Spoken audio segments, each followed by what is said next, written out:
Hello everyone, it is Minute Plus Meditation here. It is Friday, July the 26th, and it's the feast of Saints Joachim and Anne, who are the parents of the Blessed Virgin and the grandparents of Jesus. Presumably he never saw them, as far as we're aware of, and they never saw him. They didn't live that long. But they still have this distinguished role, right, of being the grandparents of the Son of God. And of course the parents of our Blessed Mother, who was immaculately conceived, touched by grace, for the purpose of being the mother of God. Okay, so the first reading is taken from the book of Sirach, Jesus ben Sirach, chapter 44. Let us now sing the praises of our ancestors in their generations. Some of them have left behind a name so that others declare their praise. These were godly people whose righteous deeds have not been forgotten. Their wealth will remain in their descendants and their inheritance with their children's children. Now, of course, this is referring specifically to, but not only to, the Blessed Virgin Mary's parents, Saints Joachim and Anne. How glorious their memory.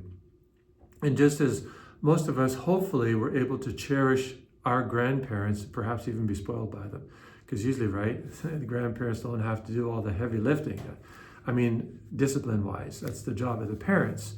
And the job of the grandparents is to kind of bask in, their grandchildren, to actually I wouldn't say so as much spoil them rotten, but shower affection on them and not have to worry about discipline.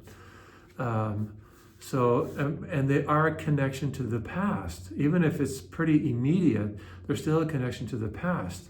And this was so important to the Jewish people. The grandparents, the great-grandparents, the great-great, and so on, the family line, all the way back to the 12 sons of Jacob. It was so critical. It's just so critical. It's perhaps hard for us to understand how important this is. So, this is an opportunity for us not only to give thanks to our Lord for being faithful to his promise that he would, in effect, bring about the birth of the Messiah, and Joachim and Anne are the closest connection between Jesus, the closest connection other than the Blessed Mother to Jesus in terms of lineage. So they are these two faithful disciples, our son and daughter of God. They can't say they're disciples of Jesus because Jesus hasn't been born yet. But they are faithful to the Lord, faithful grandparents, and faithful instruments. And that's what you and I, of course, are called to be, as faithful instruments. We never know what's going to come out of our faithfulness. They would probably not have known that their daughter would be the mother of God, the mother of the Messiah. But their fidelity led to that being possible. Okay, over to the gospel.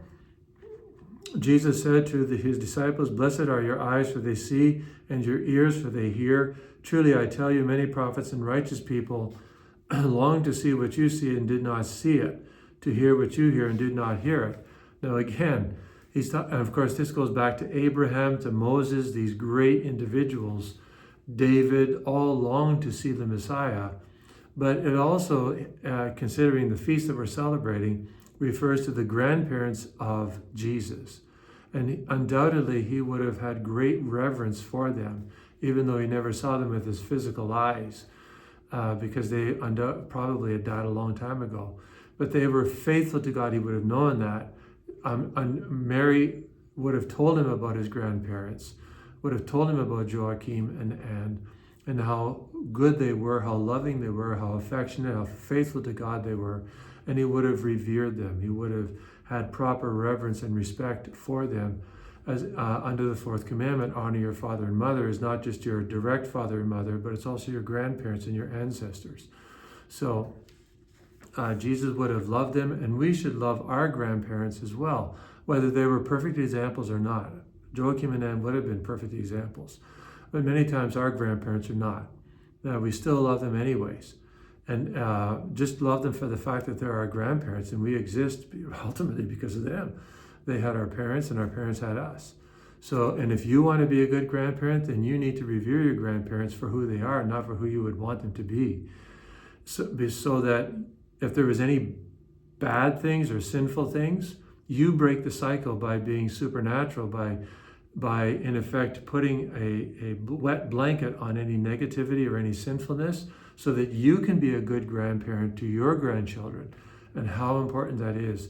You and I can always break the cycle of past sins by trying to be supernatural, asking God for the grace, and if we have been wounded, to pray for a healing of that, so that we can be good grandparents to the children that God has entrusted to us. God bless you.